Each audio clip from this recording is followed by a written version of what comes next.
गुरुर्ब्रह्मा गुरुर्विष्णु गुरुर्देवो महेश्वरः गुरुः साक्षात् परब्रह्म तस्मै श्री गुरवे नमः।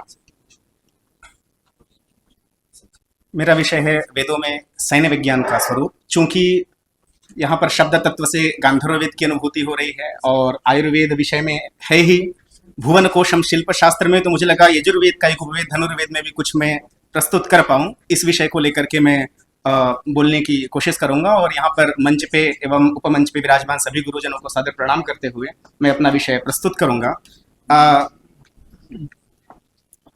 कुछ भी कहने से पहले एक उक्ति है, निरुक्त शास्त्र में दुर्गवृत्ति में प्राप्त होती है कि ईदृशेषु शब्दार्थ न्याय संकटेषु मंत्रार्थ घटनेषु दुरवबोधेषु मतिमतां मतयो न प्रतिहन्यन्ते वयं तु एतावत् अत्र बुद्ध्यामहे इति।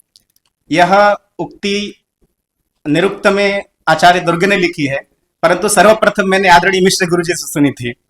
तो कल विजय शंकर गुरु जी ने भी कहा था कि गुरुजनों के समक्ष रहने से हमें बहुत ग्रंथों की अपेक्षा नहीं पड़ती है, गुरुजनों के दर्शन मात्र से भी स्वतः कुछ अवबोध हो जाते हैं। तो हम धनुर्वेद का जो विषय में कहने जा रहा हूं साक्षात वही अर्थ है ऐसा नहीं हो सकता है, किंतु एक अर्थ यह भी माना जा सकता है। इस मति से हम सुनने का प्रयत्न करेंगे। तो जैसे धनुर्वेद है, तो यहाँ पर ये लिखते हैं कि धनुंची उपलक्षणेन धनुरादि न्यस्त्राणि विद्यन्ते गायन्ते अनेनेति धनुर्वेदः। अर्थात धनुर्वेद का अर्थ सिर्फ धनुष मात्र नहीं है, अपितु अन्य इत्यादि अस्त्र का भी हम इसमें आधान किया जा सकता है। जिसमें शुक्र नीति में हमें कुछ धनुर्वेद के संबंध में ये युक्ति मिलती है, युद्ध शस्त्रास्त्र कुशलो रचना कुशलो भवेत् यजुर्वेदोपवेदो यम धनुर्वेदस्तु येन सह। तो इसमें युद्ध विधि, कौशल विधि, अस्त्र की विधियां, शस्त्र की विधियां ये हमें प्राप्त होती हैं, ऐसा हमें शुक्र नीति में प्राप्त होता है। इसी प्रकार से अगर बोल दो नहीं चलेगा, ठीक।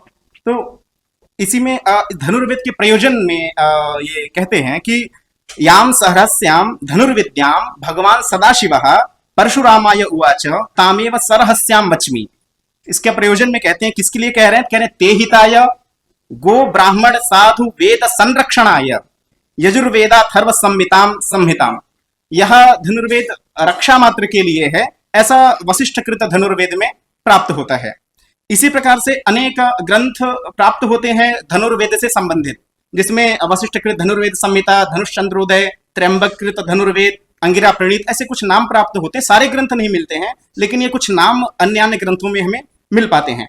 और अनेक पुराणों में भी धनुर्विद्या संबंधित हमें वर्णन मिल जाते हैं। इसी प्रकार से शुक्र नीति में 5 कलाएं प्रस्तुत हैं। बहुत विस्तृत रूप से व्याख्या इतना नहीं करते हुए मैं 5 कलाएं हैं इसको कह के मैं आगे बढ़ता हूं। महाभारत में भी धनुर्वेद के ये 10 अंग बताए गए हैं, जिसमें आधान है, संधान है, मोक्ष है, विनिवर्तन है। एवं प्रस्थान भेद में भी कहते हैं कि धनुष शब्द जो है चाप में रूढ़ है, फिर भी 4 प्रकार के आयुध में इसका हम आधान कर सकते हैं। शुक्र नीति में अस्त्र एवं शस्त्र के अलग अलग भेद बताए हैं। कहते हैं अस्यते क्षिप्यते यत्तु, वह अस्त्र है, और आधान करके जिनका हम प्रयोग करें वह शस्त्र है। इसमें भी शुक्र नीति में नालिक इत्यादि भेद थे, जो हम वर्तमान में बंदूक इत्यादि देखते हैं, शायद यह उनका ही उपभेद हो सकता है। अग्नि पुराण में भी हम इस प्रकार से यंत्र मुक्त, पाणी मुक्त, अलग अलग प्रकार के यस्त्र शस्त्रों का वर्णन मिल पाता है। कौटिल्य का अर्थशास्त्र इस विषय में एक इसका वर्णन मैंने, एक विश्वासघाती एक है, जिसमें अर्थशास्त्र में वह कहते हैं सर्वलोहम अग्निम अग्निवर्णम इत्यादि। उसमें समस्या क्या है कि हमें शब्दार्थ जानना बहुत आवश्यक है। हम अपने मन से किसी का भी ट्रांसलेशन पढ़ के कभी भी धनुर्वेद को नहीं समझ सकते हैं, या किसी भी शास्त्र को। अब अंतिम में एक मधुच्छिष्ट शब्द का प्रयोग है। अब मधुच्छिष्ट तो बचा हुआ मधु मान लेंगे तो नहीं होगा, वहां पे मधुना उच्चिष्टम अवशिष्टम ऐसा मधु के छत्ते को शायद प्रयोग किया जाता हो। तो इस वजह से निश्चित रूप से हमें व्याकरणात्मक ज्ञान, गुरुजनों की सन्निधि निश्चित रूप से आवश्यक होगी, यदि हमें उसे प्रायोगिक पक्ष में लेकर के आना है। उसके बाद कुछ चल यंत्र है जो कौटिल्य के अर्थशास्त्र में है, कुछ वर्म है, एवं ये कुछ नाम मिलते हैं, जिसमें हम आयुध शब्द का नाम मिल जाना, धनुष शब्द का नाम मिलना, नाम मात्र मिलते हैं। बहुत विस्तृत वर्णन हमें इनका नहीं मिल पाता है, लेकिन नाम मात्र देख करके लगता है कि संभवतः देवों की स्तुति के रूप में है। फिर भी उसमें कहीं ना कहीं वह जैसे हेति शब्द का, पाश शब्द का, वरुण के आयुध के रूप में हमें वर्णन दिखता है। इस प्रकार से एक धनुर्वेद वशिष्ठकृत प्राप्त होता है। उसमें किसने किसको दिया शंकर के द्वारा, या किस प्रकार से उसकी परंपराओं का वर्णन यदि हम देखेंगे तो हमें प्राप्त होता है। धनुधारण की कुछ विधियां हैं। यह एक मैंने उदाहरण में संधानम दिया, कहा संधानम त्रिविधम प्रोक्तम, अधः ऊर्ध्वम समम तथा, वह कुछ इस प्रकार का दिखता है। यह मैंने एक पुस्तक में से ग्रहण किया था। इसी प्रकार के कुछ शर के लक्षण भी प्राप्त होते हैं। एवं आगे व्यूह रचना पे मैं 1 मिनट का समय और लूंगा।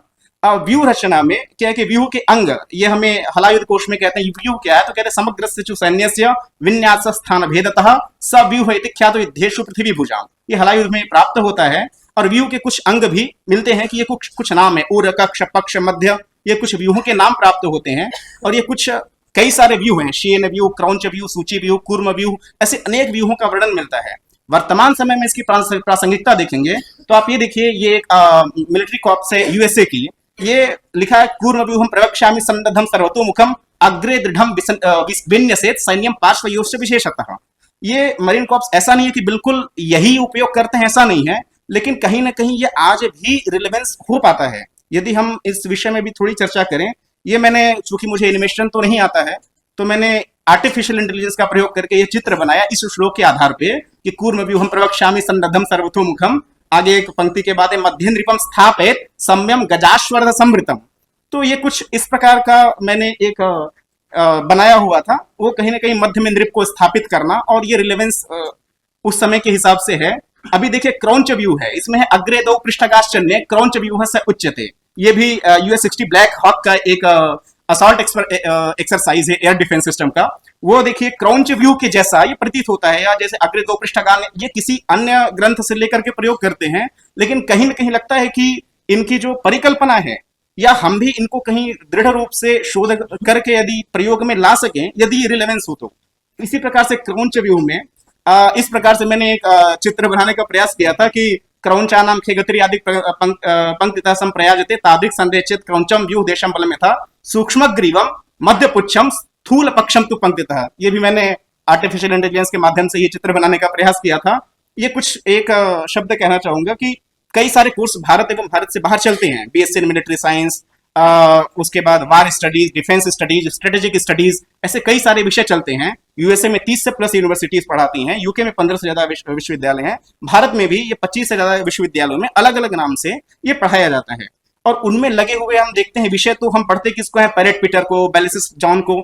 हम कहीं भी शास्त्र के विषय जो शायद प्रयोग में आ पाए, यदि हम इनको भी जोड़ पाए, और यदि भविष्य में वैदिक विज्ञान केंद्र ऐसे MSc इन वैदिक मिलिट्री साइंस और ऐसा करके उनके सहयोग के साथ यदि कोई भविष्य में ऐसे कोर्स चला पाए जो प्रॉफिटेबल हो, जिसका हम शायद थोड़ा सदुपयोग कर पाए, तो होगा। ये कुछ हमें पांडुलिपियों का संपादन करने के बारे में मुझे लगता है कि हम करा सकते हैं, एवं प्राप्त संदर्भ का हम शास्त्रीय आधार में परीक्षण कर मूर्त रूप दे पाए, एवं एक पाठ्यक्रम तैयार करें, एवं DRDO, रक्षा मंत्रालय इत्यादि अगर इसके अंदर वर्णित नीति का यदि प्रयोग हो पाए तो शायद श्रेयस्कर होगा। ऐसा बोल के मैं अपनी वाणी को विराम देता हूँ। सभी को गुरुजनों को सादर प्रणाम।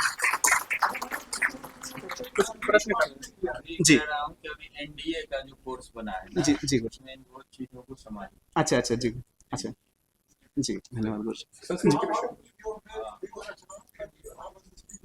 हाँ जी गुरु जी, वहीं पर गुरु जी एक MSc मिलिट्री साइंस चलता भी है गुरु जी। सादर प्रणाम।